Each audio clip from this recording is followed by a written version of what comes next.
Bienvenidos a Ciencia en la Vida Cotidiana. Y llegamos al final. Este es el último capítulo de nuestra quinta temporada. Queremos dedicarlo a un campo que, está revolucionando la química y que acaba de recibir el máximo reconocimiento. Hablamos de la química reticular. Es nuestro homenaje a los flamantes ganadores del Premio Nobel de Química 2025, Susumu Kitagawa, Richard Robson y Omar M. Yaghi. Pero, a ver, ¿qué es exactamente esta química? ¿Por qué tanto revuelo? Imaginen que podemos construir con piezas tipo Lego, pero a una escala diminuta, a nivel de moléculas. La idea es esa, tomar bloques de construcción moleculares, moléculas o grupitos de átomos metálicos, y unirlos con enlaces químicos fuertes, como si fueran varillas, ¿no? Para crear estructuras enormes, súper ordenadas y, clave, llenas de poros, de huecos. Hoy nos vamos a centrar en dos familias principales, los MOFs. Las estructuras metal-orgánicas. Exacto, y los COFs. Las estructuras covalentes orgánicas. Y lo que los hace tan especiales, son sus propiedades. Son casi como materiales a la carta. Podemos diseñar el tamaño de esos poros con una precisión increíble. Y esto les da unas áreas superficiales internas enormes. Enormes como... A ver, para que se hagan una idea, si desplegáramos la superficie interna de un solo gramo de algunos MOFs, cubriríamos un campo de fútbol entero. Un campo de fútbol. Es difícil de imaginar. Y todo esto manteniendo un orden atómico perfecto, como en un cristal. Es realmente asombroso. Bueno, pues nuestra misión hoy es justo esa. Hacer un análisis detallado de este campo. Vamos a ver de dónde viene, cómo se diseñan y fabrican estos materiales casi átomo por átomo. Y sobre todo, por qué son tan prometedores para resolver algunos de los grandes desafíos que tenemos. Para eso, nos basaremos en fragmentos de libros, artículos científicos, noticias, para entender lo esencial de esta química. Bueno, analicemos esto. El concepto central aquí es la química reticular. Es una estrategia, una forma de pensar el diseño químico. Tomas unidades químicas bien definidas, pueden ser moléculas orgánicas o esos grupos de átomos metálicos que llamamos clústeres, y las conectas, pero de forma predecible, usando enlaces fuertes. El resultado no es una molécula aislada, sino una estructura sólida, que se extiende en 2 o 3 dimensiones. Y lo ideal es que sea cristalina, o sea, perfectamente ordenada a nivel atómico. Empecemos por los MOFs, entonces. Las estructuras metalorgánicas. Son como un híbrido, ¿no? Exacto. Combinan partes inorgánicas y orgánicas. Usan iones metálicos o pequeños clústeres de ellos, como si fueran las juntas, los nodos de la estructura. Ajá, los puntos de conexión. Eso es. Y estos nodos se conectan entre sí mediante moléculas orgánicas. Los llamamos enlazadores o linkers. Actúan como las barras o varillas del mecano. ¿Algún ejemplo famoso? Sí, claro. Uno de los primeros que causó mucho impacto fue el MOF5. Usa unos clústeres de óxido de zinc como nodos y unas moléculas orgánicas lineales, el ácido tereftálico, como enlazadores. El resultado es una red cúbica, muy abierta, muy estable, con poros bien definidos. Fue de los primeros en mostrar esa porosidad altísima y, sobre todo, permanente. Permanente, o sea que los poros no colapsan cuando quitas el solvente. Exacto. Eso fue un gran avance. La clave de los MOFs es esa combinación. Orden cristalino, que te permite saber cómo es la estructura, y porosidad permanente, que les da esa superficie interna gigante, fundamental para aplicaciones como almacenar gases o catálisis. Vale. MOFs entendidos. ¿Y los COFs? ¿Las estructuras covalentes orgánicas? La idea es parecida, construir redes ordenadas y porosas, pero aquí la estructura está hecha solo con elementos ligeros. ¿Tipo carbono o nitrógeno? Eso. Carbono, boro, nitrógeno, oxígeno, unidos por enlaces covalentes fuertes. No hay metales como nodos principales en la red estructural. ¿Y cuál fue el desafío ahí? Pues el gran reto era conseguir que moléculas puramente orgánicas, que normalmente forman sólidos amorfos, desordenados o estructuras densas sin poros, se autoensamblaran formando redes cristalinas y porosas a la vez, Se creía que era muy, muy difícil. ¿Y cómo se logró? Y el avance clave vino con el uso de lo que se llama química covalente dinámica. Son reacciones que son reversibles. Esto permite que si se forma una conexión mal, digamos, un error, se pueda deshacer y volver a intentar. Le da tiempo al sistema a corregir errores y encontrar la estructura más estable y ordenada, que es el cristal. Ah, como si la estructura pudiera relajarse hasta encontrar la mejor configuración. Algo así, sí. Los primeros COFs, como el COF 1 y COF 5, usaron química reversible del boro para demostrar que era posible. Bien.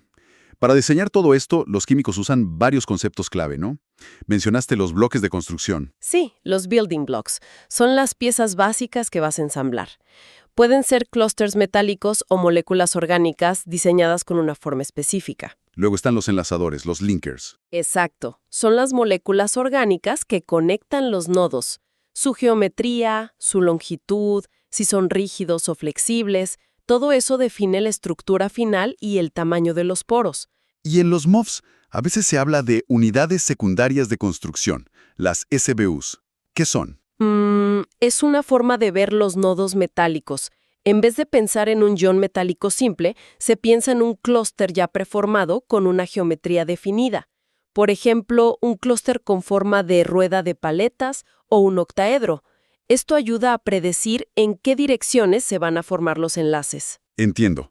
Ayuda a planificar la red. Sí, aunque hay cierto debate sobre si el concepto es estrictamente necesario, conceptualmente ayuda mucho a visualizar cómo se va a construir la red tridimensional. Y, finalmente, la topología. Suena a matemáticas. Un poco sí.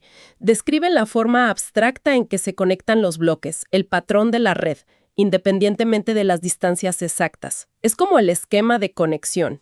Se usan nombres como DIA por la estructura del diamante, SQL por una red cuadrada o HCV por el panal de abeja, honeycomb. Describe la conectividad fundamental. Interesante. Es como tener el plano arquitectónico antes de poner los ladrillos. Justamente. Y esto nos lleva de vuelta a los pioneros que mencionamos, los Nobel 2025, Kitagawa, Robson y Yagi. Sus trabajos fueron claves para establecer todo esto. Absolutamente. Y es importante decir, que esto no salió de la nada. Se apoya en hombros de gigantes, como suele decirse. La química de coordinación de Werner, Nobel en 1913, es la base. Y los primeros trabajos sobre polímeros de coordinación, aunque a menudo eran materiales un poco, menos definidos, lo fascinante aquí es ver esa evolución. ¿Cómo se pasó de obtener sólidos casi por casualidad a poder diseñarlos con intención, con una precisión casi arquitectónica a nivel molecular? Richard Robson fue uno de los primeros en verlo así, ¿verdad? Sí, Robson, ya en los 80s y 90, propuso usar bloques de construcción con geometrías predefinidas. Y muy importante, pensar en términos de redes, de topología, para predecir y construir estructuras porosas. Su enfoque sentó las bases del diseño racional en esta área. ¿Y Kitagawa? Susumu Kitagawa exploró la enorme diversidad química de estos materiales. Y una de sus contribuciones más destacadas fue el estudio de los materiales flexibles, MOFs, que no son rígidos, sino que pueden cambiar su estructura, sus poros, en respuesta a estímulos. Como si respiraran, ¿no? Abriendo o cerrando sus poros según qué molécula entre. ¡Wow! Eso añade otra dimensión de funcionalidad. Totalmente, funciones dinámicas. Y Omar Yagi, él acuñó el término química reticular para este enfoque de diseño basado en bloques y redes. Demostró sistemáticamente cómo crear MOFs con propiedades récord, como el MOF 5 y su enorme porosidad. Y lideró el desarrollo de los COFs cristalinos, superando ese gran desafío de obtener orden y porosidad en redes puramente orgánicas. Impulsó mucho el diseño a medida, entonces. Sí, su trabajo llevó el campo a nuevas fronteras de área superficial y diseño racional. El cambio de paradigma que ellos tres lideraron fue demostrar que sí era posible, que se podían diseñar y sintetizar deliberadamente estructuras extendidas, cristalinas y porosas, superando la idea de que eran una rareza. Abrieron una nueva era en materiales. Bien, ya entendemos qué son, quiénes los impulsaron, pero ¿cómo se hacen? ¿Cómo es el proceso en el laboratorio? Generalmente la síntesis se hace en solución. Mezclas los ingredientes, digamos, una sal del metal y la molécula orgánica que será el linker si es un MOF. Se disuelven en un solvente adecuado. Y luego, a menudo, se calienta esta mezcla en un recipiente cerrado. Son las condiciones que llamamos solvotermales. ¿Calor y presión? Exacto.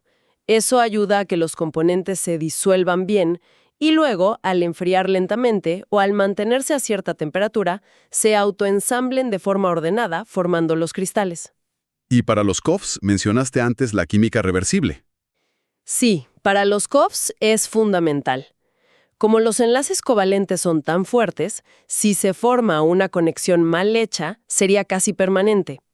Al usar reacciones reversibles, el sistema puede probar distintas conexiones, romper las que no son óptimas y eventualmente llegar a la estructura cristalina que es la más estable y ordenada. Permite corregir errores sobre la marcha. Justo eso. Una vez que tienes los cristales, viene un paso importante: la activación. ¿Quitar el solvente de los poros? Exacto. Los poros recién formados están llenos de moléculas del solvente usado en la síntesis. Para que el material sirva, por ejemplo, para guardar gases, hay que vaciar esos poros. Normalmente se hace calentando suavemente el material al vacío, para evaporar y eliminar ese solvente residual. Y aquí es donde se pone realmente interesante, porque me decías que no solo se construye la estructura base, sino que se puede modificar después. Exactamente. A eso le llamamos modificación postsintética, o PSM. Y es una herramienta poderosísima. Imagina que ya tienes tu MOF o COF, tu andamio molecular ordenado. La PSM te permite hacer química dentro de esos poros o sobre las partes expuestas de la estructura, pero sin romperla. ¿Y qué tipo de modificaciones se pueden hacer? Dame ejemplos. Muchísimas. Puedes, por ejemplo, anclar grupos funcionales específicos en los linkers oránicos que quedan mirando hacia el interior de los poros. ¿Para qué? Pues imagina que quieres capturar selectivamente una molécula contaminante. Puedes poner trampas químicas en los poros, grupos que atraigan justo a esa molécula. O puedes añadir sitios catalíticos para acelerar una reacción química específica que ocurra dentro del poro. O sea, no solo controlas la arquitectura, sino la decoración funcional interna. Precisamente. También puedes modificar los nodos metálicos en los MOFs, añadirles otros metales o incluso intercambiar los linkers originales por otros diferentes. ¿Cambiar las varillas después de construir la estructura? Sí, se llama intercambio de linker solvente asistido. Te da una versatilidad enorme para ajustar las propiedades. La afinidad por ciertas moléculas, la actividad catalítica, las propiedades ópticas, electrónicas. Lo ajustas de forma muy precisa para la aplicación que buscas. Es como tener un chasis básico y poder añadirle todos los extras que quieras. Hablemos entonces de esas aplicaciones. ¿Dónde se ve el mayor potencial? Mencionaste gases, almacenamiento y separación. Sin duda, es una de las áreas estrella. Por esa combinación de área superficial gigante y poros ajustables. Piensa en la captura de CO2, algo fundamental para el cambio climático, ¿no? Se han diseñado MOFs con sitios específicos que atrapan el CO2 muy eficientemente. ¿Cómo funcionan? Algunos tienen sitios metálicos abiertos, como en la serie MOF 74, que actúan como puntos de anclaje fuertes para el CO2. Otros incorporan grupos químicos, como aminas, en los linkers, que también tienen mucha afinidad por el CO2. Hay materiales que incluso pueden capturar CO2 directamente del aire, aunque sea en concentraciones bajas, como el CAUST 7. Y en la industria, separar gases es clave. Purificar gas natural, separar hidrocarburos. Correcto. Procesos como separar etileno de etano, que son muy parecidos, son muy difíciles y consumen mucha energía con las tecnologías actuales. Los MOFs pueden actuar como tamices moleculares ultraprecisos, o usar esa flexibilidad que mencionamos, el efecto de apertura de compuerta, para dejar pasar selectivamente un gas y no otro. Materiales como HKUST1 o MAMS1 son ejemplos. Y el hidrógeno, claro. Almacenarlo de forma segura.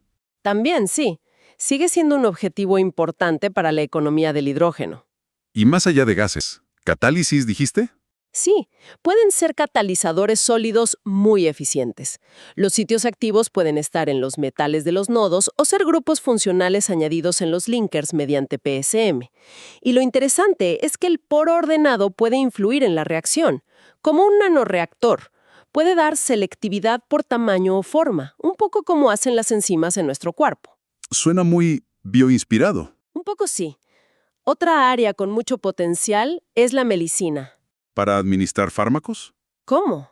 Bueno, por su enorme capacidad interna, pueden cargar mucha cantidad de fármaco. Y lo más interesante es que se pueden diseñar para que lo liberen de forma controlada. Activado por algo. Exacto. Por ejemplo, que liberen el fármaco solo en el ambiente ácido de un tumor o cuando se ilumina con luz desde fuera. Se buscan MOFs biocompatibles como los basados en hierro, los MILS. Y no solo para fármacos pequeños. Se ha logrado encapsular y proteger moléculas biológicas grandes como proteínas o incluso ARN dentro de los poros, usando técnicas como la mineralización biomimética. Increíble. ¿Y el agua? ¿Mencionaste algo del agua? Sí. Parece paradójico, ¿no? Materiales porosos y agua. Pero hay MOFs diseñados para capturar vapor de agua del aire, incluso en aire muy seco, desértico. Para obtener agua potable. Exacto, se llama cosecha de agua atmosférica. Podría ser una solución en zonas áridas. También se usan para purificar agua, eliminando contaminantes disueltos. Aunque ahí la estabilidad del material en agua a largo plazo es un desafío que se está trabajando mucho en superar para algunos MOFs. Y la lista sigue, ¿no? Sensores, membranas. Ujú. Sensores químicos que cambian de color o emiten luz al detectar una molécula específica, o mezclados con polímeros para hacer membranas de separación de gases más eficientes. Si conectamos esto con el panorama general, vemos que la química reticular está dando herramientas nuevas, muy potentes, para abordar problemas en energía, medio ambiente, salud, tecnología, todo desde un control a nivel molecular. Claro que no todo será perfecto. Como toda tecnología nueva, debe haber desafíos importantes todavía. Ciertamente, no es todo tan fácil como suena. Un reto clave es la estabilidad. Para usarlos en la industria o en el medio ambiente, tienen que aguantar condiciones duras: humedad, cambios de temperatura, presión, otros químicos. Mejorar la robustez, sobre todo frente al agua, es crucial. Y me imagino que producirlos a gran escala y a un costo razonable. Absolutamente. Para que compitan con tecnologías existentes, necesitamos métodos de síntesis que sean escalables, rápidos, eficientes y, a poder ser, más baratos y verdes que las rutas solvotermales clásicas. Ya hay avances en síntesis más rápidas, mecanoquímica, síntesis continuas, pero sigue siendo un cuello de botella importante. ¿Y la seguridad? Si se usan en medicina o ambiente. Fundamental. Hay que evaluar muy bien la biocompatibilidad, la toxicidad a largo plazo, asegurarse de que no haya problemas antes de pensar en aplicaciones masivas, sobre todo las biomédicas. A pesar de los retos, ¿hacia dónde va el campo? ¿Qué es lo próximo? Yo creo que se busca ir hacia funciones más complejas. Materiales que no sean solo un andamio pasivo, sino que la estructura y las moléculas huésped interactúen de forma cooperativa, creando propiedades emergentes. También procesarlos en formas útiles: películas delgadas para membranas, recubrimientos, nanopartículas para medicina y, por supuesto, seguir explorando la química, nuevos bloques, nuevas topologías, para ampliar el universo de materiales posibles. Entonces, ¿qué significa todo esto? Pues significa que estamos aprendiendo a ser verdaderos arquitectos a escala molecular, a diseñar y construir materiales con un nivel de precisión y control que antes era impensable. Y eso abre puertas enormes para crear soluciones a medida, diseñadas átomo por átomo para problemas muy diversos. Y esto nos deja pensando, si ya podemos diseñar materiales átomo por átomo para funciones químicas, ¿cómo podría esta forma de pensar, este enfoque reticular de conectar bloques definidos, transformar otros campos? Quizás en biología sintética, construyendo sistemas biológicos artificiales. O incluso en informática, pensando en cómo organizar la información o los procesos. Es una idea para reflexionar, ¿no? Y con esa reflexión cerramos nuestra 5ª temporada de Ciencia en la Vida Cotidiana. Esperamos que hayan disfrutado este análisis detallado de la química reticular, que les haya parecido tan fascinante como a nosotros. No olviden suscribirse al canal Ciencia en la Vida Cotidiana si aún no lo han hecho. Denle me gusta a este capítulo si les aportó algo nuevo y activen las notificaciones así no se pierden el arranque de la próxima temporada. Y muy importante para nosotros, déjenos un comentario respondiendo a esta pregunta. ¿Qué tema de la química les gustaría que exploráramos en la 6ª temporada? Sus ideas nos ayudan muchísimo a prepararla. Muchas gracias por estar ahí y hasta la próxima temporada.